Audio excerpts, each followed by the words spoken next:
Hello everyone, welcome back to the Stereotypically Japan podcast. My name is Michael, and every week I'd like to talk about my experiences and life in Japan, focused around some common stereotypes that people may have. I noticed that recently the topics have been a little on the serious side, but this week I want to discuss something a little bit different, something very near and dear to me and millions, if not billions, of other people. That's food. I think this topic is something that everyone is interested in, so I want to do it justice. When it comes to food, Japan does this right. I want to touch on a few different topics, things like restaurants, fast food, Japanese taste, ingredients, and everyone's favorite word, umami. Before we start, I want to address the Wagyu-sized monkey in the room here. Everyone who says Wagyu this, Wagyu that, I'm sorry, but most of what you're eating isn't real Wagyu. In 1997, Japan declared Wagyu a national treasure. It is illegal to export live cattle or any kind of genetic material from Japan. So if you went down to Walmart and bought a steak for $10 labeled as Wagyu, yeah, that's about as Wagyu as my Big Mac that I can buy from down the street. National Wagyu Day? Yeah. Do you know who declared June 21st National Wagyu Day? A 28-year-old real estate bro named Steve from LA. Because he likes steak. And guess what? His birthday is June 21st. The World Wagyu Council, that official-looking council from Australia, founded in 2015 with no Japanese people or anything even remotely related to Japan, and literally anyone can pay $500 to become a chairman. Yeah, okay. They are the world's leading authority on Japanese beef. I could go on, but I do have one more gear to grind. Before I move on to the real juicy bits, pun intended, the real problem I have is with the word umami.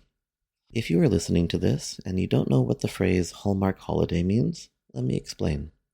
It is a term used to describe a holiday that has become more for commercial reasons and not for commemorating anything special. The holidays are meant to sell cards and chocolates and flowers and earn all kinds of monies for big corpos. The word umami is just that, and it is used for commercial purposes. The kanji for umami literally just translates into delicious taste. It is quite vague and abstract because it's supposed to be this something that can't be described. I don't care how many pictures describe umami as some weird part of your tongue. That isn't what umami is. If we ask Google, what is umami? The number one answer is that it's monosodium glutamate, or MSG. And do you know who declared that? It's Ajinomoto, the biggest company in Japan that sells condiments and, of course, MSG. They are smart for literally willing that whole word association into existence. So next time you use the word umami, you might as well just say it needs some Ajinomoto instead. I'm sorry about that tangent, but it's been on my mind for a while. So with that out of the way, let's get down to the real nikujaga of this episode. Firstly, let's talk about the restaurants in Japan.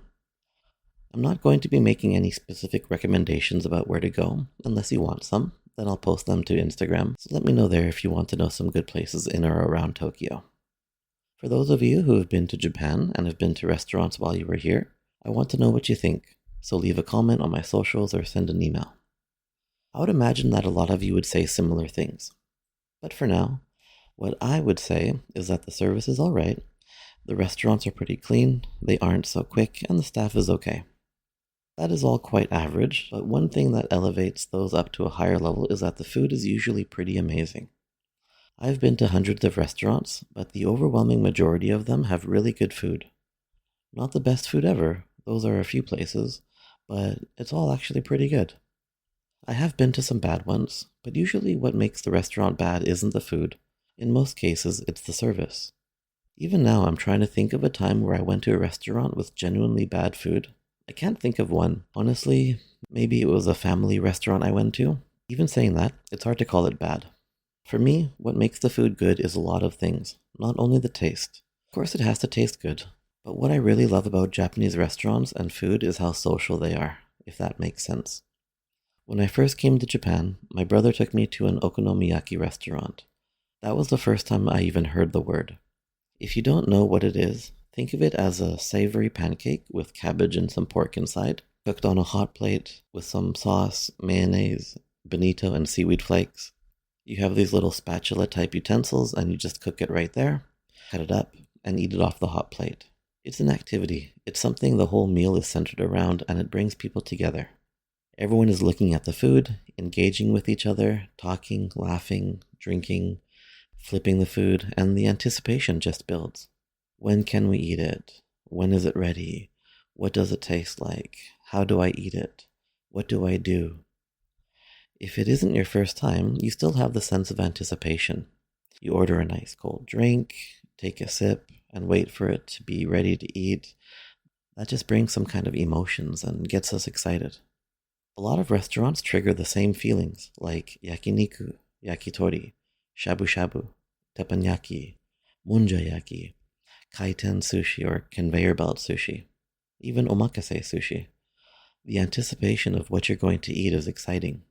The list goes on, and in Japan, that feeling is really important. I'll talk about this in another episode, but that feeling is so important because it's not only about the food, but about what people drink as well. So that feeling just brings everything together and creates an atmosphere and situation that people can really look forward to, especially after a particularly long day or week or month, not just because of the food, not just because of the drinks, but also because they have a chance to socialize and communicate with someone. That just adds to the overall experience and makes the food a lot more delicious. If you are looking for something quick and easy, Japan also has you covered. If we talk about fast food, how can we not talk about the Golden Arches? If you have been to Mickey D's, Macca's, Chez McDo while you were in Japan, there is just something different about it. For one, the burger looks like what it's supposed to, and it is very presentable. Also, one of the biggest differences is a little surprising, but at the same time not surprising at all. The employees follow all of the standards, procedures pretty well. There are obvious exceptions, and recently there have been some shenanigans with young staff posting some things on SNS. But every basket has a few bad apples.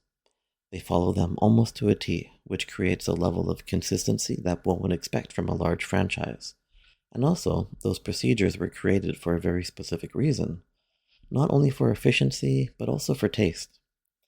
If you order 100 cheeseburgers, you're going to get 200 pickles, 100 patties, 100 slices of cheese, and 100 buns. Another example is Subway.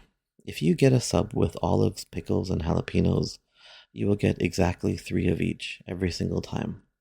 You will get the exact same handful of lettuce, you will get exactly 2 slices of tomatoes, you'll get about 6 or 7 strands of onions, and I don't like green peppers on mine, so I have no idea.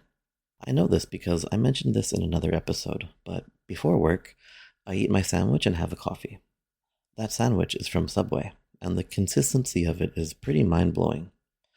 I've been taking pictures of my sub every morning to keep a food diary. You wouldn't be able to tell the difference between the days because of just how similar they are made. That dedication to follow the procedures and just do everything the way you're supposed to, that is a big part of Japan and something that translates directly into the quality of food, either at a proper sit-down restaurant or fast food.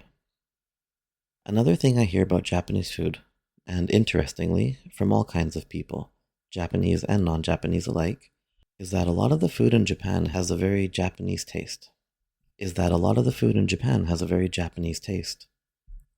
That has quite a few different meanings, but mainly it's about adding more subtlety to the food, kicking it down a notch, making it more palatable for Japanese, so not super spicy, no really strong flavors, and ingredients that are more familiar.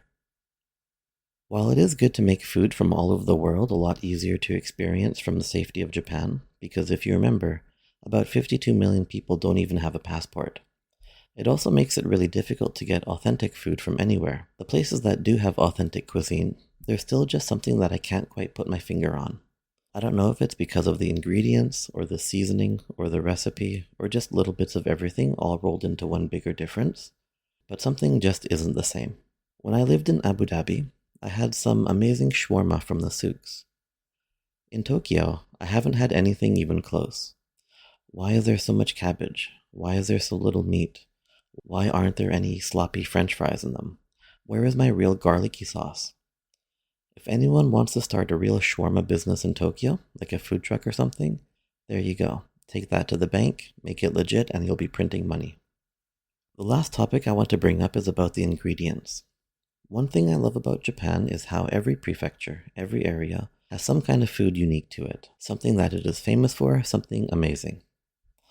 Not just local dishes, but also local ingredients that have some characteristics that are unique to the area. Everything from the milk, melons, and corn of Hokkaido, to the mangoes, strawberries, and soy sauce of Kyushu, or the salt and pork of Okinawa, and everything in between. Those ingredients local to their areas are what really make the food stand out from others. You can have soba anywhere, but have you had soki soba from Okinawa? Everyone dips their sashimi in soy sauce, but have you had it with Kyushu soy sauce? We've all had tempura, but the sweet corn tempura from Hokkaido? Those are just a few examples, but literally every place in Japan has such examples of these kinds of foods, and these are what people are talking about when they say food in Japan is amazing. While the same dishes everywhere are fine, when you get to try local cuisine, it just hits different. I want to take a second to go back to Kyushu soy sauce. I would be remiss if I didn't talk about it a bit more because it's really a game changer. Everyone has had soy sauce before. It's quite difficult not to. But what really makes it different down in Kyushu is that it is sweet and thick, akin to a crema de balsamico. It is absolutely amazing with sashimi. I love it with sushi. I'm a big fan of sweet and salty together, and the harmony between fresh fish with rice and wasabi and the soy sauce, that is what umami is, the essence of deliciousness. And that comes from the ingredients and the balance and combination and texture of everything, not MSG. I really could go on and on about food and restaurants in Japan, but the one thing I really want you to understand is, yes, the food in Japan is really good, but what you should be doing is trying more of the niche restaurants that serve very local and more specific cuisines that use local ingredients, because then you can get a real sense of Japan as a country and understand a bit more deeply about the culture and history. There is always a reason for why something is the way it is. I really want to implore you to go and try to experience them yourself. Not just because it's delicious, but because there is a lot more to understand. The thought and effort that goes into the food and ingredients is something that shouldn't be taken for granted. There is a reason why food in Japan is so delicious. The effort that is put into everything, that is what makes it delicious. If we put just a bit more effort into everything we do, not only will it make everything a bit easier, but life will become a lot more delicious as well. Thank you so much for joining me again. This is Stereotypically Japan. I really appreciate everyone's support and kind words. Please look forward to the next episode where I will discuss what is a natural segue from food, that is the alcohol and drinking culture in Japan. If you have any questions or comments, please send an email or contact me on socials. Links are in the description. If you'd like to help out, please consider leaving a like or a review on any of the platforms you found me on. It really helps get the show to a few more people. So until next time, please take care of me and I'll catch you on the flip side. Ja ne.